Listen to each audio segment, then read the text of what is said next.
ని ఎత్తుకొని వెళ్తున్నాడు. తీసుకెళ్లి ఓ చెరువులో తోసేసి అక్కడ పడేసి చంపేసి అక్కడి నుంచి పరారైపోయాడు. సో ఒకసారి దీనికి సంబంధించి మరిన్ని అప్డేట్స్ మా ప్రతినిధి గంగారెడ్డి సిద్ధంగా ఉన్నారు. గంగారెడ్డి, ఏం జరిగింది? కామారెడ్డిలో కన్న తండ్రి కసాయిలా మారిపోయి ముగ్గురు పిల్లల్ని చంపేశాడు, ఆర్థిక భారం అని చెప్తున్నాడు. సో కుటుంబ విభేదాలు ఉన్నాయా? ఏం జరిగింది? ఎటువంటి ఇబ్బందులున్నా కూడా ఆ పిల్లల్ని అంతలా డైరెక్ట్గా తండ్రే హతమార్చడం ఎలా చూడాలి? కుటుంబం ఏం చెప్తోంది?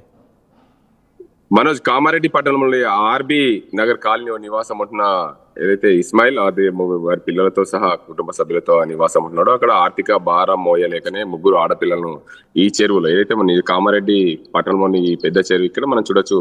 ఈ పెద్ద చెరువులోనే ఇక్కడ ముగ్గురిని ఇక్కడికి తీసుకొచ్చి హతమార్చిన పరిస్థితి. దీనికి అంతటికి సంబంధించి పోలీసులు అయితే పూర్తి స్థాయిలో రాత్రి వీరందరినీ కూడా గాలింటి చర్యలు చేపట్టి బయటికి తీసిన పరిస్థితి. రాత్రి 12 గంటల వరకు కూడా పోలీసులు ఈ 3 మృతదేహాలను తీసిన పరిస్థితి నెలకొంది. మొత్తంగా కామారెడ్డి పట్టణంలో అయితే నిన్న 24 గంటల లోపునే 5 మంది మిస్ అయ్యారని చెప్పి మనం నిన్న సాయంత్రం వార్త ఇచ్చిన పరిస్థితి. దానికి సంబంధించి పోలీసులు స్పందించారు.